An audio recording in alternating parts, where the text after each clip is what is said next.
Namaste, everybody. Welcome to this series on Sthita Pragya Darshan, organized by Sattva. सत्व ये हमारा जो कार्यक्रम है उसमें आहार शुद्धि से हमारी चित्त शुद्धि कैसे हो सकती है और शुद्ध चित्त में हमारे स्वरूप का दर्शन हमें कैसे हो सकता है, इसके बारे में हम कार्यरत हैं. How does diet purification help us clarify our perception? So diet purification leads to mind purification, which helps us realize who we are. It leads to self-realization. And self-realization is the ultimate goal of human existence. Everything we do is actually geared towards that. हमारा सारा जो प्रयास होता है जीवन का, वो केवल हम कौन हैं यह जानने के लिए होता है या होना चाहिए. देखिए, होता कैसे है और वो अज्ञान पूर्वक कैसे होता है, ये मैं बताता हूँ. क्योंकि हर व्यक्ति सुखी रहना चाहता है, सुखी होना चाहता है. हमारे में से कोई भी ऐसा आदमी नहीं है कि जो दुखी होना चाहता है. Nobody likes to be unhappy. Everybody is seeking happiness. पर हमें ये पता नहीं होता है कि सुख है कहाँ. ये जो सुख हम खोज रहे हैं वो कहाँ है. Where is the happiness? We think that our happiness is in देश काल व्यक्ति वस्तु और परिस्थिति. देश यानी स्पेस या कोई जगह, कोई स्थान. हमें ऐसा लगता है कि हम जिस स्थान पर हैं वहां पर हम सुखी नहीं हैं, इसलिए हम हमारा स्थान बदल कर कहीं और जाना चाहते हैं. हमारे सबके जीवन में ऐसे प्रसंग आते हैं कि हमें ऐसा लगता है कि जिस स्थान पर हम हैं वहां पर हमें सुख की अनुभूति नहीं हो रही है और कहीं और जाने से, किसी और स्थान पर जाने से हमें सुख होगा, ऐसी हमारे मन में कामना उत्पन्न होती है और उसके बाद हम उस स्थान पर प्रस्थान करते हैं, उस स्थान के ओर प्रस्थान करते हैं. ऐसा होता है. देश. उसके बाद काल. हमें ऐसा लगता है कि इस काल में हम सुखी नहीं हैं. हम भूतकाल में सुखी थे या भविष्य काल में सुखी होंगे, ऐसी हमारी मान्यता होती है. लेकिन हमें भूतकाल में या भविष्य काल में रहने का चॉइस है. क्या हम भूतकाल में रह सकते हैं? संभव नहीं. क्या हम भविष्य काल में रह सकते हैं? असंभव है, क्योंकि भविष्य काल अभी तक आया नहीं है और भूतकाल जो है वो चला गया है, वो अभी है नहीं. तो अगर हम सोचते रहेंगे कि हमें भूतकाल में सुख था या सुख प्राप्त था और अब नहीं है और भविष्य काल में सुख प्राप्त होगा, तो दोनों कल्पनाएं, भूतकाल की और भविष्य काल की, दोनों मिथ्या हैं. वो केवल कल्पनाएं हैं हमारे मन की. Both the past and the future are only imaginary. They are not real. They don't exist. What exists is the present. So unless we can be joyful in the present, unless we can be happy in the present, we will never be happy. तो हमें ऐसा लगता है कि ये काल के कारण हम सुखी हैं. We think that we are happy in time, but that's not true. The only time we can be happy and should be happy is the present moment. Then neither the past tense will exist, nor the future tense will exist, and the present will no longer be tense. It will become presence. This is the art of living. तो हमें अगर ये समझ में आएगा कि देश या काल पर हमारा सुख अवलंबित नहीं है, तो हम फिर उसके आगे जाएंगे. देश काल वस्तु. हमें ऐसा लगता है कि किसी वस्तु के कारण हम सुखी होते हैं. हमारे पास अगर कोई वस्तु नहीं है तो हम उस वस्तु को प्राप्त करने का प्रयत्न करते हैं. We think that we will be happy when we get something and we try to acquire that thing. And we think that once we acquire that thing and then that thing becomes a part of us, then we become happy. ऐसा हमको लगता है. लेकिन सुख वैसा नहीं होता है. वस्तु की इच्छा की पूर्ति में सुख नहीं होता है. जब वो उस वस्तु की इच्छा की पूर्ति हो जाती है, तब उस वस्तु के प्रति हमारे मन से इच्छा की निवृत्ति हो जाती है. Once we acquire something, then the desire for that thing disappears from our mind, and the disappearance of the desire is actually joy, is happiness. पर हमें क्या लगता है कि वस्तु प्राप्त करने के कारण मैं सुखी हुआ हूं. ये सत्य नहीं है. देश काल वस्तु फिर व्यक्ति, हमें ऐसा लगता है कि कोई व्यक्ति हमारे जीवन में आए, उसके बाद हम सुखी होंगे. We think that a certain person should become a part of my life and then I will be happy. पर वो व्यक्ति जो है वो क्या फर्नीचर है कि उसको दुकान से लेके आया और हमारे घर में बिठा दिया? ऐसा तो नहीं होता. उस व्यक्ति को भी तो लगना चाहिए ना कि वो आपके जीवन में आए या रहे. अगर उस व्यक्ति के मन में ऐसा आता है कि इनके जीवन में हमें रहना नहीं चाहिए, या उस व्यक्ति को हमारे बारे में प्रेम भावना नहीं है, तो चले जाएंगे. पर अगर हमारा सुख उस व्यक्ति के हमारे जीवन में होने पर निर्भर है, तो फिर हम दुखी हो जाएंगे. देश काल वस्तु व्यक्ति, और पांचवा है परिस्थिति. हमें ऐसा लगता है कि हमारे बचपन में जो परिस्थिति थी या कहीं और कोई परिस्थिति है, उस परिस्थिति में हम सुखी होंगे, और हम जहां पर अभी हैं, जिस परिस्थिति में हैं, उस परिस्थिति में हम दुखी हैं. ऐसी हमारे मन की कल्पना होती है और हम उस परिस्थिति को बदलने का प्रयत्न करते हैं.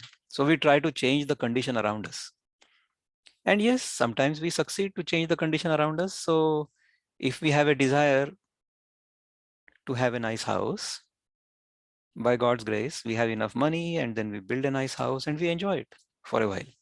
Then that same house becomes routine.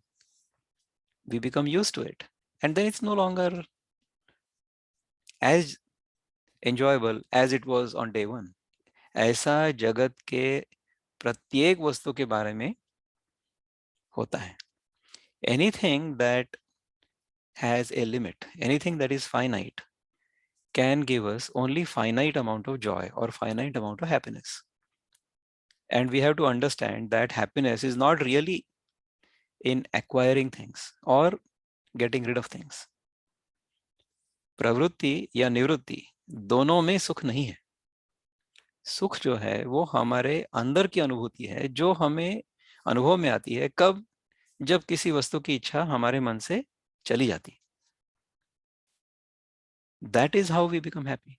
Unless we understand this, we will not be happy. अब देखिए कि जब तक हमें जो चाहिए है वो मिलते रहता है, until we keep getting what we desire, तब तक तो हमें ऐसा लगता है कि बहुत अच्छा चल रहा है. Everything is going well, right? It's like a dream. A lot of us live a dream life, especially in our childhood. Most of us who are here have lived a dream life, isn't it? Because all of our needs were taken care of. Our parents were taking care of us. हमारे माता पिता हमारी तरफ देख करके और हमारी सारी इच्छाओं की पूर्ति कर रहे थे. हमें किसी बात की कोई चिंता नहीं होती थी, हम पर कोई दायित्व नहीं होता था, तो इसलिए हम हमेशा सुखी होते थे. We had a dream life, we had a dream childhood, isn't it? पर जब हम असली दुनिया में आते हैं, when we come to the real world, तब हमें पता चलता है कि ऐसा नहीं होता है. We have to struggle to get everything in life. We have to struggle to get food onto the table. We have to struggle to get a house built for us. We have to struggle to go buy clothes for us, things like that. Even our fundamental requirements need some effort. तो हमें कर्म तो करना पड़ता है हमारी इच्छाओं की पूर्ति के लिए. तो प्रक्रिया कैसे हुई? How is the process? हमें किसी वस्तु के बारे में पहले पता चलता है, जानते हैं. उसके बाद में उस वस्तु को प्राप्त करने की इच्छा होती है हमारे मन में, इच्छा थी. और फिर उस इच्छा को पूरी पूरी करने के लिए हमें कुछ करना पड़ता है, करोति. तो जानाति इच्छति एंड करोति. इस प्रकार से ये जीवन चलता है हमारा. This is how our life is, until there is an event in our life or something happens in our life which gives us a jolt. जैसे हमें अगर कोई स्वप्न आता है, तो स्वप्न में हमें अगर अच्छी अनुभूति हो रही है, अच्छा स्वप्न है, so if we have a good dream, then we won't wake up, we'll enjoy that dream. But suddenly in that dream, if there is an accident, अगर कोई दुर्घटना होती है हमारे स्वप्न में तो हम जाग जाते हैं, वी गेट अप। पर जागने के बाद हमें ऐसा लगता है कि हाँ, अरे ये तो केवल स्वप्न था, हम क्यों डर गए थे, ऐसा होता है। तो इसी प्रकार से जागृतावस्था में भी जब तक हमारा जीवन अच्छा चल रहा होता है तब तक हमें ऐसा लगता है कि हाँ, ये ऐसे ही होता है, अच्छा ही है।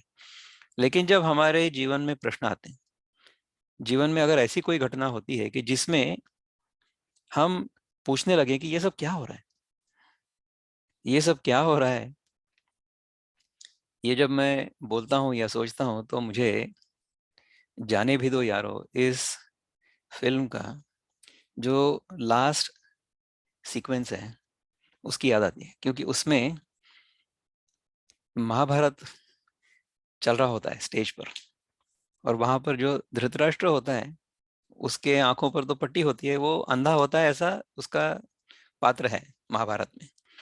और उस नाटक में, उस स्टेज पर अनेक प्रकार की घटनाएं होती हैं, वहां पर चोर उचक के आते हैं और धृतराष्ट्र ये सब और सारे डायलॉग्स बदल जाते हैं।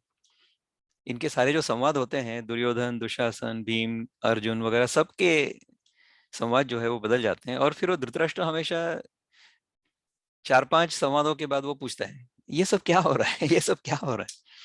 इसी प्रकार से हम, अगर हमारे जीवन में ऐसी कोई घटना होती है कि जिसकी हमने अपेक्षा नहीं की होती है, तो पूछने लगते हैं कि ऐसा क्यों हो रहा है, ये क्यों हो रहा है, ये क्या हो रहा है। ऐसी घटना हमारे कहानी का जो मुख्य पात्र है, जिसका नाम है अर्जुन, उसके जीवन में आई थी। ये है महाभारत की कहानी। तो महाभारत की कथा में हम क्या सोचते हैं कि हमारे देश में, भारत में कुरु वंश का राज्य था। कुरु वंश के जो सारे लोग थे उनको हम कौरव कहते हैं। और वो कौरवों में दो भाई थे। एक भाई था धृतराष्ट्र और दूसरा भाई था पंडु। ये दोनों भाइयों के बेटे थे। ये धृतराष्ट्र के थे 100 पुत्र और पंडु के थे 5 पुत्र, 5 पांडव। तो ये धृतराष्ट्र जो है ना, वो अपने भाई के बेटों को कौरव नहीं मानता था। उसका ऐसा कहना था कि ये पंडु के पुत्र हैं इसलिए ये पांडव हैं। इस महाभारत की कथा में पहले ऐसा होता है कि ये दोनों भाई जो होते हैं, इनके जो बेटे होते हैं, उन दोनों को भारतवर्ष का राज्य, हस्तिनापुर का राज्य चाहिए होता है। इनकी जो राजधानी होती है वो है हस्तिनापुर, जो आजकल नई दिल्ली है। तो वहां पर इनका राज्य होता है। कौरवों के जो बेटे होते हैं वो अधर्मी, आतताई ऐसे होते हैं। वो छल कपट करके पांडवों को, अपने ही चचेरे भाइयों को अपने ही राज्य से भगा देते हैं। उनका एक द्यूत का खेल होता है, gambling. Okay, in that gambling game Dhritarashtra's sons, they fix the match. They invite a match fixer by the name Shakuni, जो उनका मामा होता है। ये धृतराष्ट्र की पत्नी का नाम होता है द्रौपदी, और ये द्रौपदी का जो भाई होता है उसका नाम होता है शकुनी। ये द्रौपदी जो है उसका जो पहले का नाम होता है या दूसरा नाम है उसको कहते हैं गांधारी। गांधारी का अर्थ है गांधार देश से आई हुई। गांधार देश जो है वो आजकल के समय में जिसको हम कंदहार कहते हैं अफगानिस्तान में, वहां एक राज्य हुआ करता था। वहां द्रुपद करके कोई राजा था, उसकी जो बेटी है Draupadi, sorry, erase erase erase, Drupad और द्रौपदी नहीं, गांधारी। अभी तक मैंने जो कहानी बताई ये द्रौपदी ये पांडवों की पत्नी थी, और हम गांधारी की बात कर रहे हैं। धृतराष्ट्र की जो पत्नी थी उसका नाम था गांधारी। तो अभी तक मैंने जो बताया आप उसको इग्नोर करें। थैंक यू अनघा ताई फॉर रिमाइंडिंग मी। तर धृतराष्ट्र की जो पत्नी है वो है गांधारी। गांधारी जो है वो गांधार देश के राजा की पुत्री, और वो धृतराष्ट्र की पत्नी। उसका जो भाई है उसका नाम है शकुनी। तो Shakuni is a match fixer. जो द्यूत का खेल होता है उसमें जो पासे होते हैं, उन पासों को वो इस तरह से खेलता है, और उसको उसमें कुछ उसने किया होता है जादू, वजन वगैरह लगा करके, जो कुछ भी होगा वो। और उससे ऐसा होता है कि जब ये पासे फेंके जाते हैं तो कौरव जो होते हैं, कौरवों के जो बेटे हैं, उनमें से जो दो मुख्य पात्र हैं, उनका नाम है दुर्योधन और दुशासन, उनके पक्ष में इसका परिणाम जाता है और वो सारे के सारे दांव जीत जाते हैं।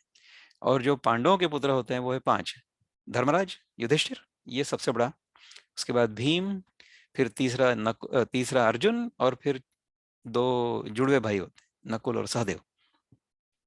तो ये पांचों पांडव एक बाजू में और दूसरे बाजू में कौरव, और इनके द्यूत के खेल में पांडव हार जाते हैं। और उसके अंत में सब कुछ हार जाने के बाद ऐसा तय होता है कि ये पांडव जो हैं वो 12 वर्ष के लिए वनवास में जाएंगे, राज्य छोड़कर चले जाएंगे। और फिर उसके बाद buy 12 and get one free, इस तरह से 12 वर्ष के वनवास के बाद उन्हें 1 वर्ष का अज्ञातवास भी सहना होता है। इस प्रकार का खेल वहां पर होता है जिसमें पांडव ये हार जाते हैं। उसके बाद ये वापस आते हैं कि हमको अभी हमारा राज्य वापस दे दो। लेकिन कौरव कहते हैं कि नहीं, nothing doing, we are not going to give anything to you. तो ये कहते हैं कि चलो ठीक है, पूरा राज्य नहीं, आधा राज्य नहीं, लेकिन 5 गांव दे दो, तो 5 गांवों में हम जाकर के बस जाएंगे। तो बोलता है नहीं नहीं, नथिंग डूइंग। बोलता है ठीक है, 5 घर दे दो, 5 मकान जिसमें हम रहेंगे। तो बोलते हैं नहीं नहीं, नथिंग डूइंग। बोलते हैं ठीक है, एक ऐसा ही एक मकान दे दो जिसमें 5 बेडरूम्स होंगे, वो इसमें इसमें हम रह लेंगे। बोलता है नहीं। वो बोलता है कि सुई के नोक पर जितनी भूमि आएगी उतनी भूमि भी मैं तुम्हें नहीं दूंगा। इस प्रकार दुर्योधन इन पांडवों को कहता है। तो फिर इनके जो एडवाइजर होते हैं, मार्गदर्शक, वो होते हैं भगवान कृष्ण। तो उनके पास जाते हैं। तो भगवान कृष्ण डिप्लोमेसी करने का प्रयत्न करते हैं, लेकिन वो होता नहीं। तो भगवान Krishna tries to diplomatically resolve this dispute, land dispute, but he is not able to. Ultimately it is decided that these brothers, these cousins will go to war. So Pandavas on one side and Kauravas on one side. So they will go to war. ऐसा तय होता है। उसके बाद में जब युद्ध के मैदान में ये दोनों सेनाएं आकर के खड़ी हो जाती, तब अर्जुन का सारथी जो होता है, the charioteer, is Krishna. Krishna ऐसी भूमिका लेता है इस युद्ध में कि वो कहता है कि देखिए, मैं भी एक राजा हूं, लेकिन मैं तुम दोनों को अच्छी तरह से जानता हूँ, कौरवों को और पांडवों को। तो मैं ऐसा ऐसा करूंगा कि मेरी सेना में एक पक्ष को दे देता हूँ और दूसरे पक्ष में मैं चला जाता हूँ, लेकिन मैं अपने हाथ में शस्त्र नहीं लूंगा।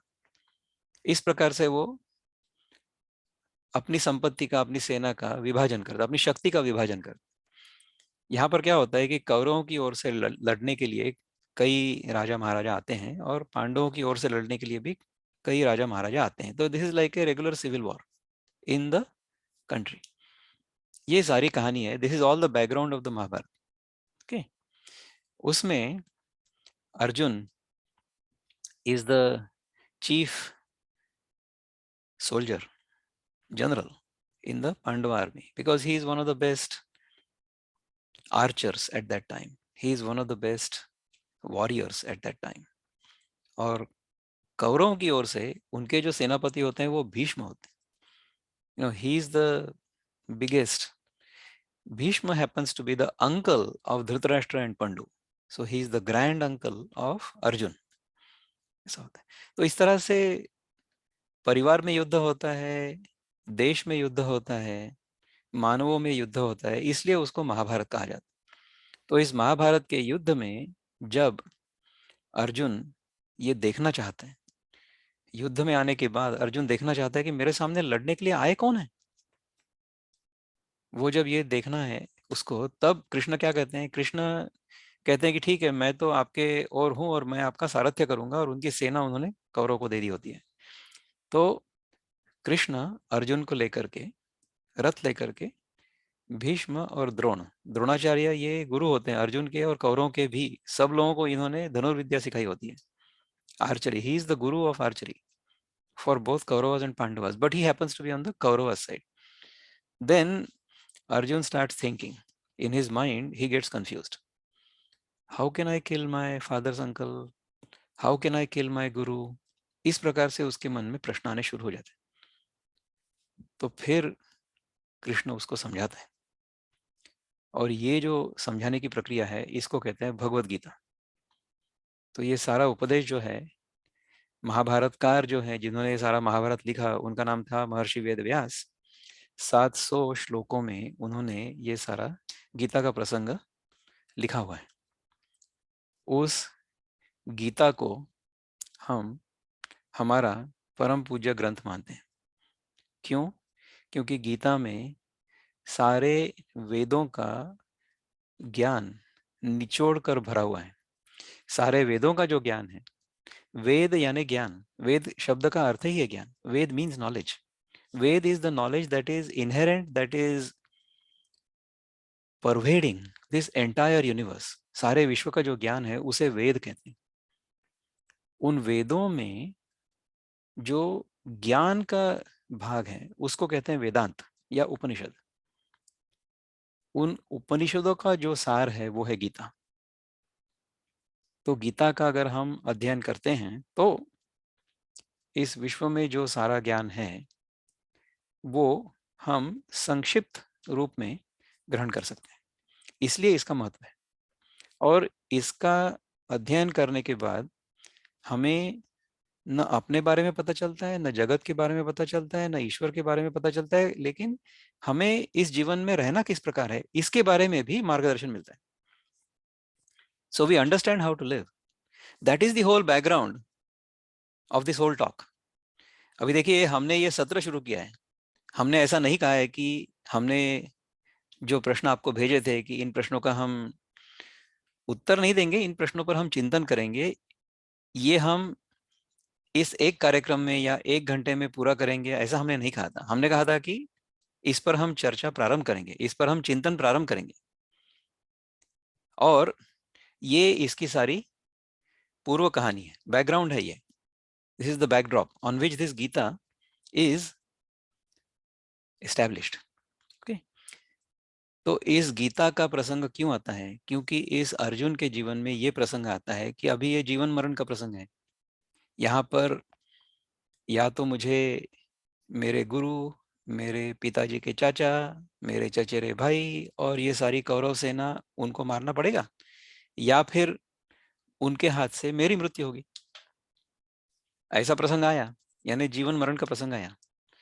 तब इसकी बुद्धि भ्रष्ट हो गई अर्जुन की। और फिर ये कृष्ण से कहता है कि अरे, ऐसा अगर मैं करूंगा, मेरे ही गुरु को या मेरे ही पिताजी के चाचा को अगर मैं मारता हूं तो फिर मुझे पाप नहीं लगेगा? ये कौरव जो हैं, दुर्योधन, दुशासन, उनके सारे भाई, ये सारे आतताई हैं, ये नासमझ हैं, ये अज्ञानी हैं। लेकिन मैं तो ज्ञानी हूं, तो मैं इनको क्षमा करता हूं और मैं चला जाऊं। और ऐसा कह करके वो बैठ जाते हैं वहीं युद्ध के मैदान पर। तो फिर कृष्ण उसको बोलता है कि उठो। ये जो 13वां वर्ष था ना अज्ञातवास का,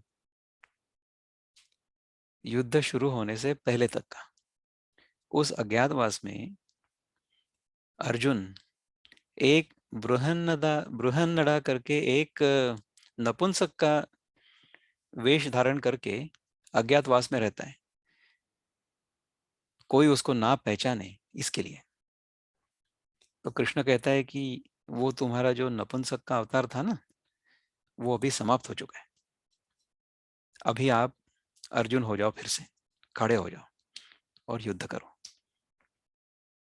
इसके सिवा आपके पास कोई चारा नहीं, क्योंकि ये युद्ध आप पर लादा गया है। So this is a war thrust upon you, so you have to fight this war, and you have to fight your war yourself. I can guide you, I am not going to hold any weapon in my hand, but you are going to fight your own war. You have to do that. You have to, that is exactly how our life is.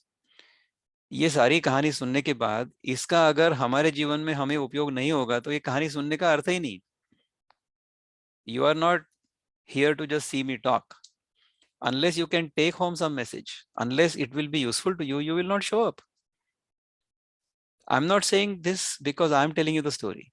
I'm telling you as if you will not even read a book, you will not even read the Gita unless you realize that there is something I can learn from it and take home.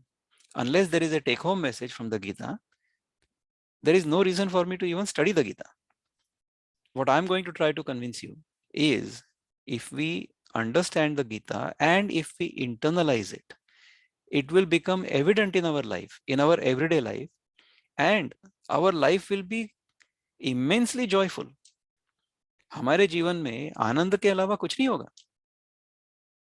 ये अगर हमें समझ में आता है तो हम फिर इसका अध्ययन करना शुरू करेंगे, क्योंकि हमने ये प्रयोग करके देख लिया. देश काल वस्तु व्यक्ति परिस्थिति, इन सबको हमने प्राप्त करके उनमें सुख नहीं है ये समझ लिया. ये जब तक हमारे समझ में नहीं आता है ना, तब तक हम गीता को पढ़ने के लिए प्रवृत्त ही नहीं होंगे, क्योंकि हमें ऐसा लगता रहेगा कि इस वस्तु में, इस व्यक्ति में, इस देश में, इस काल में, इस परिस्थिति में सुख है और हम उसके पीछे भागते रहेंगे.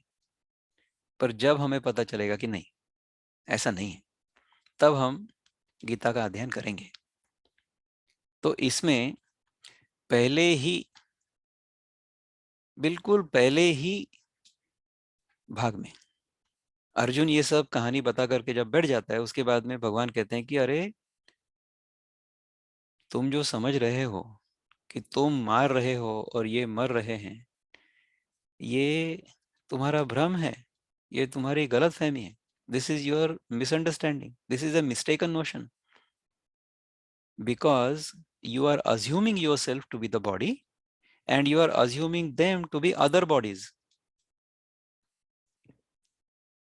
गीता का, इस सारे अध्ययन का, इन वेदों का निचोड़ अगर कुछ है, उसका जो सार है वो एक ही है, वेदैश्च सर्वैरहमेव वेद्यो. 15वें अध्याय के 15वें श्लोक में भगवान अर्जुन से कहते हैं कि वेदैश्च सर्वैरहमेव वेद्यो, सारे वेदों का यही कहना है कि मैं ही एक केवल जानने लायक हूं. सारे वेदों का यही सार है कि तुम कौन हो, अपने आप को पहचानो. जब तुम अपने आप को पहचानने लगोगे, तब तुम्हें पता चलेगा कि ये जो खुशी या ये जो सुख तुम बाहर ढूंढ रहे थे, वो बाहर नहीं है, ये तुम्हारा ही असली स्वरूप है. This is your own essential nature. Your own essential nature is happiness, is Joy, is bliss. Unless you understand this, whatever you do in life will be only temporary. It will be a temporary fix. It will be a band-aid, whereas you actually require a surgery. The band-aid will not be sufficient. कि अगर हम किसी भी रोग को जड़ से जब तक नहीं उखाड़ फेंकेंगे, तब तक उस रोग के जो परिणाम होंगे, the symptoms of any disease, unless we get rid of the disease from its very root, those symptoms will keep manifesting, isn't it? तो अगर हमें हमारे जीवन की समस्याओं को मूलतः नष्ट करना है, जड़ से उखाड़ कर फेंकना है, उसके लिए ये अध्ययन आवश्यक है. और जो ये सारा समझ गया है, वो कैसा होगा, उसके क्या लक्षण होंगे, ये प्रश्न अर्जुन पूछते हैं. यहाँ पर किसी ने अभी शायद अनम्यूट किया था, आप शायद थोड़ा लेट ज्वाइन हुए हैं, क्योंकि ये सारा जो चर्चा सत्र है या जो चिंतन है, ये इसी शब्द पर आधारित है, स्थित प्रज्ञा. तो इस व्यक्ति का जो नाम है, जो गीता में व्यासदेव ने पहली बार दिया है, उसको कहते हैं स्थित प्रज्ञा. स्थित प्रज्ञा ये गीता का एक यूनिक शब्द है जो उसके पहले के संस्कृत वाङ्मय में हमें पढ़ने में नहीं आता, लेकिन गीता में वो शब्द है। स्थित प्रज्ञ, इस शब्द का अर्थ है जिसकी प्रज्ञा यानी intuitive intelligence, brilliance is firmly rooted, firmly established, is steady. देखिए हमारे जीवन में हमेशा हम लोग स्टेडीनेस, बैलेंस, इक्विलिब्रियम, इस पर हमारा ध्यान केंद्रित करते हैं। We always want to be in a state of equilibrium, in a state of balance, in a state of peace and quiet. ये हम सब चाहते हैं। तो इस प्रकार से अगर हम हमेशा रह पाएं, अगर यही हमारी स्थिति हो हमेशा के लिए, तो कितना अच्छा होगा। उसको कहते हैं स्थित प्रज्ञ। तो कृष्ण भगवान अर्जुन से कहते हैं कि देखो, ये तुम अपने आप को जो देह मान रहे हो वो सत्य नहीं, तुम देह नहीं हो, तुम शुद्ध चैतन्य हो, आत्मस्वरूप हो। तो दूसरे अध्याय में भगवान अर्जुन से कहते हैं कि तुम आत्मा हो जो न जिसका कभी जन्म हुआ था और न जिसका कभी मृत्यु हो सकता है, जिसका कभी आदि नहीं हुआ था, अनादि, और जिसका न कभी अंत हो सकता है, अनंत। अनादि, अनंत, अज, अमर, अजरामर और अनादि अनंत। ऐसे तुम हो, ऐसे तुम हो, ये शरीर तुम नहीं हो। तो तुम जब तक ये मानते रहोगे कि ये शरीर मैं हूं और बाकी जो मुझे शरीर दिख रहे हैं वो शरीर मैं नहीं, तब तक तुम्हारे मन में ये द्वंद्व हमेशा होगा, ये द्वैत हमेशा होगा। गीता के अध्ययन से या वेदों के अध्ययन से या वेदांत के अध्ययन से हमें इस निष्कर्ष तक पहुंचना है कि ये देह मैं नहीं हूं और मैंने अपने आप को जो भिन्न, परिच्छिन्न मान लिया है वो भी मैं नहीं हूं। So what we need to do is to understand, internalize and realize that I am neither this body nor am I an individual soul, individual personality, individual person apart from the other. ये हमें समझना है। अब ये हम कैसे समझेंगे, कैसे समझेंगे? इसलिए हमने जो 4-5 आपको बुलेट पॉइंट्स दिए थे, प्रश्न दिए थे कि हम इन प्रश्नों पर चिंतन करेंगे, तो हमने एक ऐसा कहा था कि ये सब जानने के लिए, इन सब की अनुभूति होने के लिए, इन सब बातों को ठीक से समझने के लिए हमें क्या करना चाहिए, इसके लिए आहार शुद्धि का क्या महत्व है। क्योंकि ये सारा कार्यक्रम जो है हमारा सत्व का, ये आहार शुद्धि पर आधारित है। क्योंकि आहार शुद्धि का प्रयोग मैंने स्वयं पहले किया और आहार शुद्धि करते करते चित्त शुद्धि होती है ऐसा अनुभव मुझे आया। और जैसे हमारे चित्त की शुद्धि होती है, जिस प्रकार और जैसे जैसे होती जाती है, उसके बाद हमें इन सारी बातों का अच्छी तरह से आकलन होने लगता है। So we start understanding these things much better and deeper has been my personal experience. That's the reason we started this whole initiative. And luckily in this whole journey, my sister Pooja joined me and she said, yes, we should start and run such an initiative where whatever we have realized, we should share this with people. तो इसमें हमने पिछले 2 सालों में कई विषयों पर चर्चा की, कई विषयों पर चिंतन किया। हमारे पास कई हमारे मेहमान आए और उन्होंने उनके विषय या उनका जो चिंतन है वो हमसे साझा किया। उससे हमने काफ़ी सीखा। हमें ये पता चला कि हाँ, आहार शुद्धि तो होनी चाहिए। तो टेक होम मैसेज क्या है कि मैं इस सारे चिंतन से क्या सीखूंगा, मैंने मेरे जीवन में क्या करना चाहिए। तो हम कहते हैं कि एक नियम का पालन करो। पहला एक ही नियम, केवल एक नियम, बाकी सारे नियमों को छोड़ दो अभी के लिए। एक नियम का पालन करेंगे, कौन सा नियम है? कि मुझे जब तक भूख नहीं लगेगी तब तक मैं खाना नहीं खाऊंगा या खाऊंगी। I shall not eat unless I am hungry. If we can follow this one rule consistently for a few days, I say 7 days, most of us are not able to do that. I was not able to do that myself. हमारा खाने के बारे में क्या होता है नियम? Sea food eat food, यानी अन्न देखो अन्न खाओ। और अगर हम वो फिर से जाने भी दो यारो सिनेमा के पर तो और जाएंगे तो उसमें क्या है डायलॉग, वो कहता है कि थोड़ा खाओ थोड़ा फेंको। That's one of the dialogues in that movie, थोड़ा खाओ थोड़ा फेंको। That is such a criminal waste of food. In fact, if we consume anything more than necessary, even if we consume it, थोड़ा खाओ थोड़ा फेंको नहीं, बहुत खाओ खुद ही खाओ, even then it is a waste. If we eat more than necessary, then that food is actually wasted within our own body. In nature, there is no such thing as waste. Nothing is wasted. Nature does not expect us to waste at all. No animal consumes more than necessary. No animal wastes more than necessary. No animal hoards more than necessary.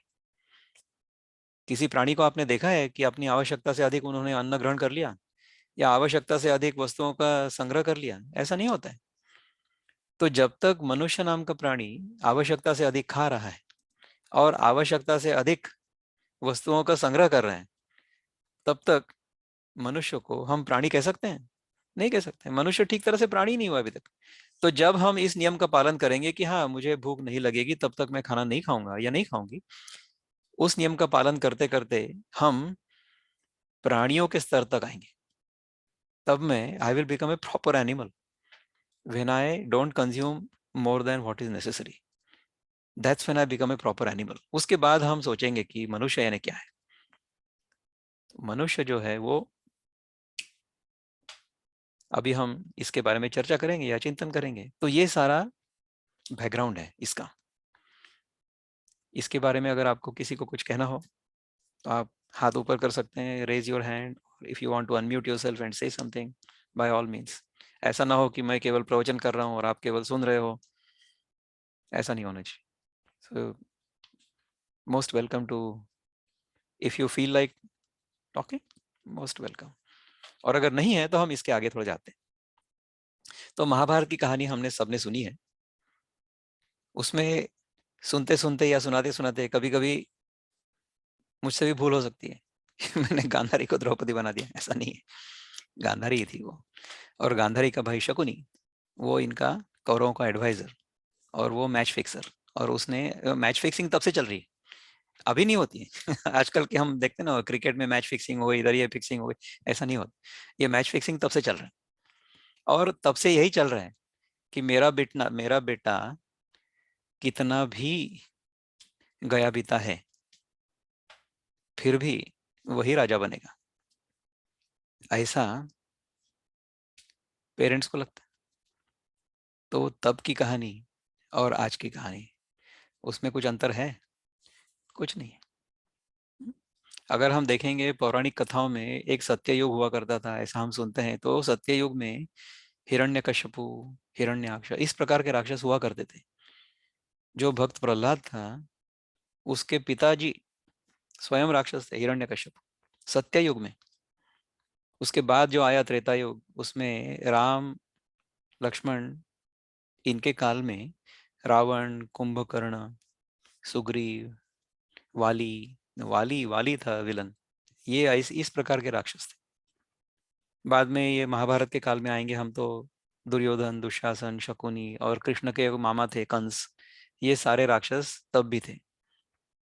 और आजकल के समय में अगर हम आकर के देखते हैं तो हम स्वयं को ही राक्षस रूप में देखेंगे। आजकल के काल में हम हैं। तो कहाँ बदला है ये जीवन? कहाँ बदली है दुनिया? नहीं बदली है। इसी प्रकार से जीवन चलता आ रहा है। तो जीवन में हमेशा सत प्रवृत्ति भी होगी और दुष्प्रवृत्ति भी होगी। There will always be a tussle between the truth and the untruth.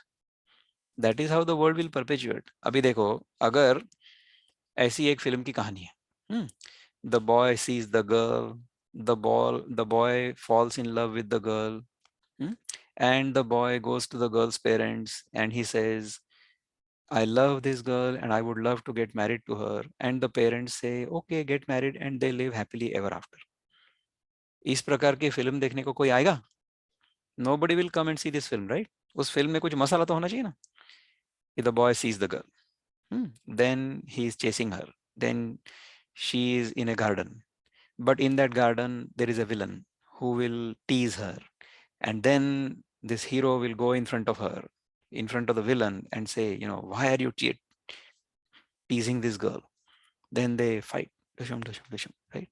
And then this hero will get injured. Then the girl will tear her cloth, and then she will put a bandage around his head. ऐसी कहानी होगी. फिर then they will fall in love. Then they'll start singing love songs and so on and so forth. And then eventually the boy will have enough courage to go and ask her parents, can I get married to her? Then the parents will say, you are not from our social status or our financial status. तुम मेरे बेटी के लायक नहीं हो. मेरे मुर्दे पर होकर तुम्हें जाना पड़ेगा. इससे अगर शादी करनी हो तो. इस प्रकार की अगर कहानी होगी तो फिर फिल्म देखने को जाएंगे ना लोग.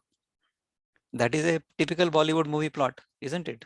You don't have to be a genius to write a story like this. But this is the theme of so many stories. We have seen so many stories like this. So when a story like this is presented, that's when people get interested. That's how our real life is also. You see, movies only reflect what happens in real life. मुझे हमेशा एक याद आता है प्रसंग. मैं जब college में था तब ये R.K. Lakshman used to have a cartoon in Times of India every day.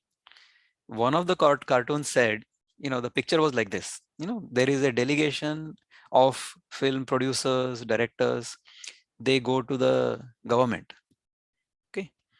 And the punchline was, the bad things that are happening in the society are having a negative impact on films. समाज में जो बुरी घटनाएं हो रही हैं उसका परिणाम फिल्मों पर हो रहा है. इस प्रकार से ये शिष्टमंडल जो होता है, डेलीगेशन, सरकार के पास जाता है उनको बताने के लिए, या फिल्म बोर्ड के पास.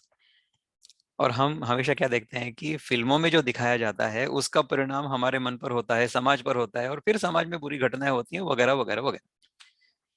तो R.K. Lakshman had this genius. He would capture the social mood of that day or of that time, and then he would depict that in a small frame with a tagline, punchline.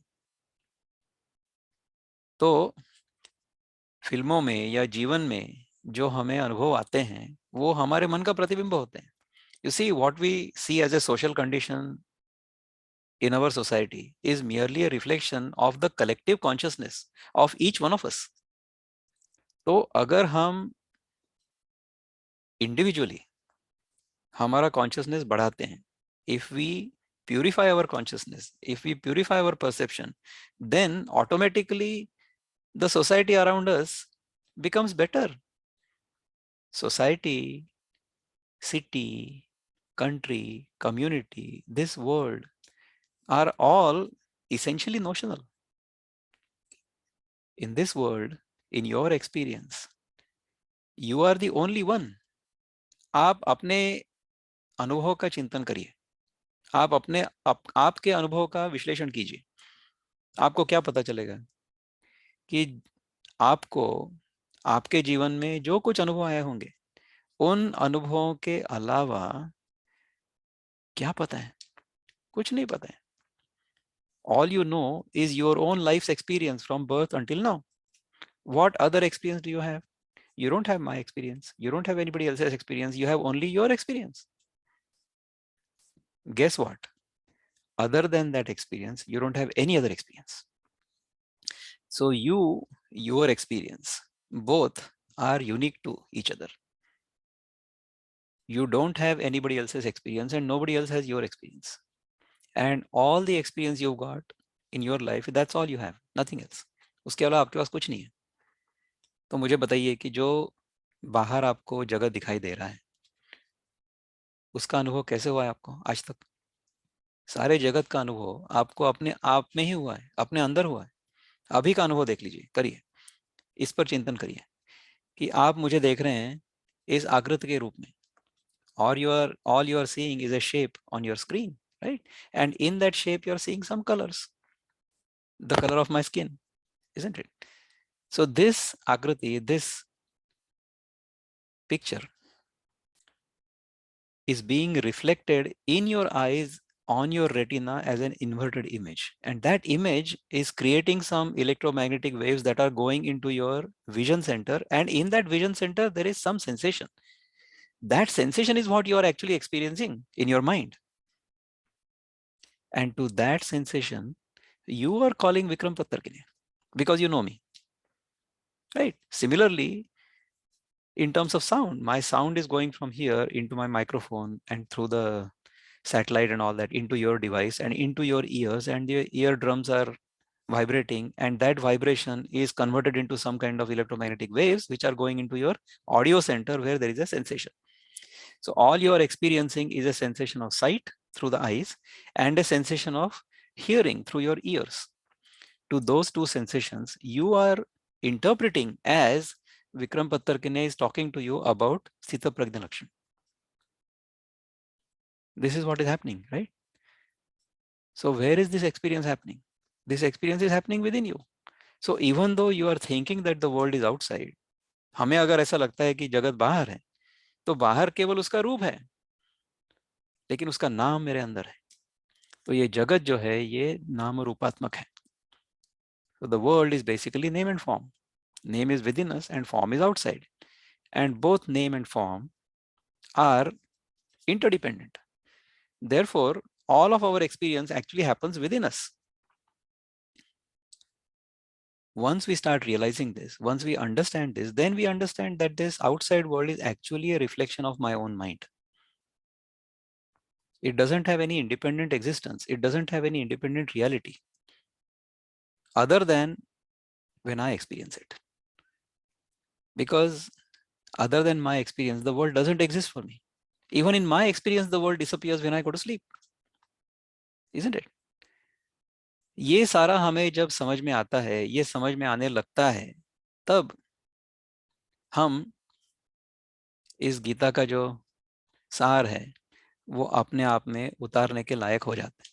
And then we start understanding the Gita much much deeper, in a much deeper way. तो ये सारी मैं background कहानी सुना रहा हूँ आज, क्योंकि दिस कॉन्टेम्पलेशन, ये चिंतन जो है स्थित प्रज्ञ का, ये चलेगा, काफी दिन तक चलेगा. We are hoping to do it every other Sunday for several weeks hereafter, because we want to understand this very very well, because this is the ultimate experience of human life. हमने अभी तक देखा कि हम प्राणी के स्तर तक कैसे आ सकते हैं और उसके आगे जाकर के हम मनुष्य के स्तर तक कैसे आ सकते हैं.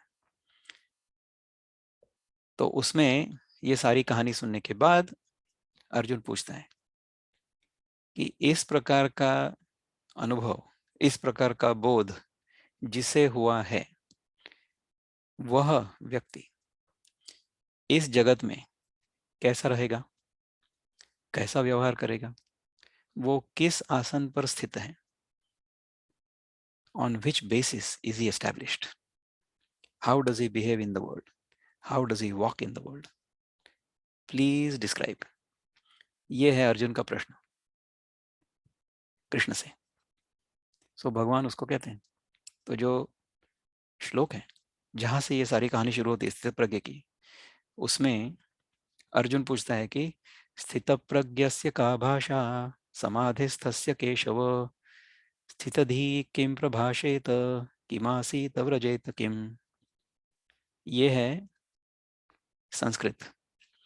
संस्कृत तो हमें आती नहीं, तो हम इसका जो अनुवाद है वो देखते हैं. तो इंग्लिश में हमारे जो गुरु हैं प्रभुपाद, वो क्या कहते हैं कि Arjuna said, O Krishna, what are the symptoms of the one whose consciousness is thus merged in transcendence? How does he speak?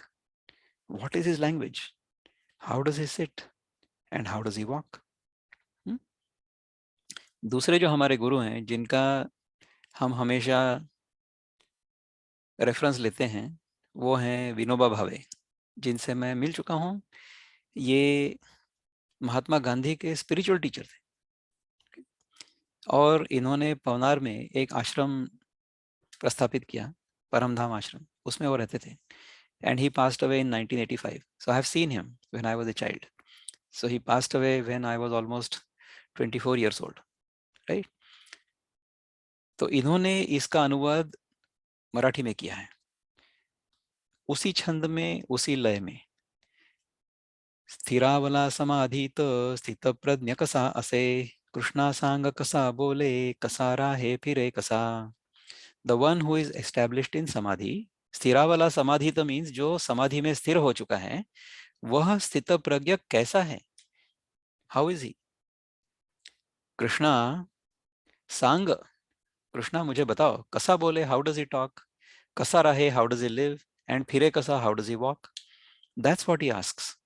तो इसके उत्तर में भगवान कहते हैं कि प्रजहाति यदा कामान् सर्वान् पार्थ मनोगतान् आत्मन्यैवात्मना तुष्टः स्थितप्रज्ञस्तदोच्यते. कामना अंतरातील सर्व सोडू निजो स्वये, आत्म्यातची असे तुष्ट तो स्थित प्रज्ञ बोलिला. यहाँ से ये स्थित प्रज्ञ लक्षण का वर्णन भगवान कर रहे हैं. प्रजहाति यदा कामान सर्वान् पार्थ मनोगतान् आत्मनि एव आत्मना तुष्टः स्थित प्रज्ञस्त दोच्यते. The Supreme Personality of Godhead said, O Parth, when a man gives up all varieties of desire for sense gratification, which arise from mental concoction, and when his mind, thus purified, finds satisfaction in the self alone, then he is said to be in pure transcendental consciousness. अब देखिए, प्रभुपाद जिन्होंने Bhagavad Gita, Gita as it is, ये पुस्तक लिखी हुई है, ये थे भक्ति वेदांती. इनका गीता की ओर देखने का जो दृष्टिकोण था, वो भक्ति की दृष्टि से था. तो इनका सारा जो भाषांतर है, वो हम उसमें हम भक्ति कूट कूट कर भरी हुई है ऐसा पाएंगे. गीता को हम जिस दृष्टि से देखेंगे, उस दृष्टि से गीता हमें दिखाई देगी. गीता में अगर हम ये ढूंढने का प्रयत्न कर रहे हैं कि हमें इससे क्या प्रेरणा मिलती है, तो जैसी हमारी मनस्थिति होगी, उस प्रकार की प्रेरणा हम गीता में पाएंगे. Gita is like a shopping mall. So in the shopping mall, what kind of shops will we be attracted towards? Those shops about which we have importance in our own mind. मेरे मन में जिस वस्तु को मैंने महत्व देकर के रखा है, उसी वस्तु को मैं कहीं पर भी जाऊंगा तो मैं ढूंढूंगा. This experience all of us have. See, when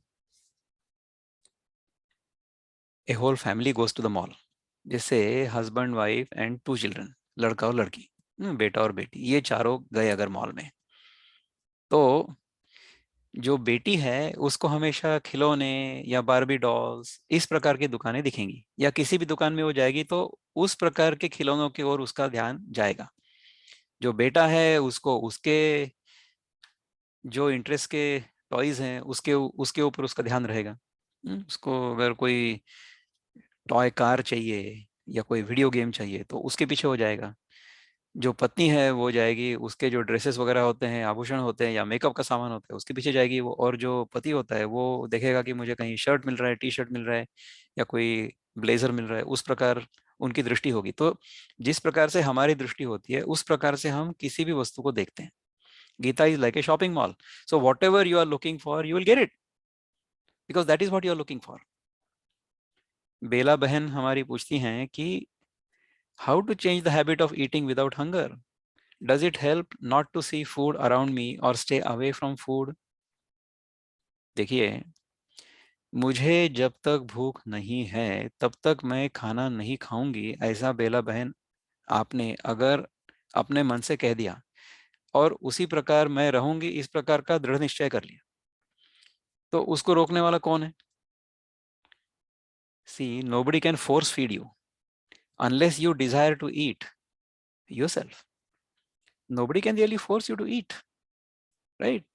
So, अनाघाताई नमस्कार, आपण आल्याबद्दल थँक्यू. सो बेला बहन, अगर आपको इस प्रकार से रहना है तो ये केवल आप पर निर्भर करता है. You should stay like that because nobody is forcing you to eat. What I'm suggesting is when we learn the discipline of eating only when we are hungry, that's when we free up a lot of our resources for contemplation. मेरा ऐसा अनुभव है कि हम अगर खाना खाएंगे तो उसको पचाने में हमें ऊर्जा खर्च करनी पड़ती है. We have to put in a lot of energy to digest the food we have eaten. Therefore, what ends up happening is we spend a lot of energy trying to digest the food and trying to eliminate all the wastes, and we don't really have any energy left over to contemplate on many subtler things. तो ये तो मेरा प्रत्यक्ष अनुभव है कि जितना हम कम खाएंगे उसको संस्कृत में, हिंदी में, मराठी में हम कहते हैं उपवास. उपवास शब्द का ये अर्थ है कि मैं अपने पास रहता हूँ. I stay with my self. So I stay close to my self when I do upavas. Upavas is eating as little as possible. I'm not saying that you should starve yourself. We should not starve ourselves. ये मैं कभी नहीं कहूंगा कि हमने आवश्यकता से कम खाना खाना चाहिए. नो, जितनी आपकी आवश्यकता है आप अवश्य खाएं. लेकिन जब आप इस प्रकार का चिंतन करते हैं और इस प्रकार के चिंतन में आपको रुचि है, तब आपको अपने अंदर से पता चलता है कि अगर मैं कम खाना खाऊंगी तो मुझे जिस दिशा में जाना है उस दिशा में जाना सरल होगा, आसान होगा. और उस प्रकार से रहने का दृढ़ निश्चय आप अपने आप में करेंगे. तो पहले हमें इस प्रकार का अभ्यास नहीं है, इसलिए हम नहीं कर पाते. तो इसलिए मैं कहता हूं कि आप केवल 7 दिन के लिए ये व्रत करें कि मैं जब तक मुझे भूख नहीं लगती है तब तक मैं खाना नहीं खाऊंगी. और उसके बाद देखिए क्या होता है. उसके बाद आपको काफी मेंटल क्लैरिटी आएगी. हमारी जो बहन है यहाँ पर पूजा, maybe I will request her to say a few words regarding the clarity she felt after purifying her diet. So Pooja, would you like to share a few words? Sure. Go तो ahead, जब please. तो मैंने ये experiment start किया 2019 मई में, जब मैंने अपना ऑलमोस्ट 90% डाइट नेचुरल कर दिया. सो मेरा इंटेंशन वेट लॉस था, but I was surprised with the results that after following 2 weeks of diet which consisted of 80% natural food, which means food that is not cooked, right? So I was consuming all kind of salads, fruits, nuts. मुझे suddenly ऐसा feel हुआ जैसे when I am working in my office मुझे बहुत clarity मिली. जैसे जब मैं अपने स्क्रीन को देख रही थी तो suddenly things were very clear, and I remember that I felt happy for no reason. तो मेरे अराउंड कुछ भी चेंज नहीं हुआ, मेरे आसपास सब सेम था, मेरे कलीग सेम थे, मेरे प्रॉब्लम सेम थे, बट वो सडनली मुझे बॉदर नहीं कर रहे थे. सो जो क्लैरिटी मिला, जो एनर्जी बढ़ा, जो फोकस इम्प्रूव हुआ, स्लीप इम्प्रूव हुई, तो ये सब ऑटोमेटिकली होते गया जस्ट बिकॉज मेरा डाइट चेंज हुआ. बाकी सब सेम था. सो मेरा वेट लॉस तो हुआ ही, बट अदर देन दैट ये सारी चीजें मैंने एक्सपीरियंस की कि जिसमें मेरा पूरा जो लाइफ एक्सपीरियंस है वो चेंज हो गया with the diet. That is such a fascinating experience. So we welcome you to try this out and see if it works for you. There is another participant here, my elder brother, Dr. Mohan Achwal. He is an MD anesthesiologist. He's an accomplished doctor. He has been in the US for the last many years. He has also done these experiments, and I would welcome Dr. Achwal to say a few words, either in Hindi or English. Would be great. Thank you. Um, I think I'll speak in English because I'm more fluent now with English than I used to be really fluent in Hindi, but I have not been speaking so much in Hindi lately, so I'll speak in English. Um, Vikram has been the transformational person in my life. I have been struggling since my age of 45. I'm 70 now. I've been struggling since my age of 45, looking for the solution. My main problem was my weight was going up. My A1C, that is the indicator of how you are handling glucose, was going up, and my blood pressure was going up.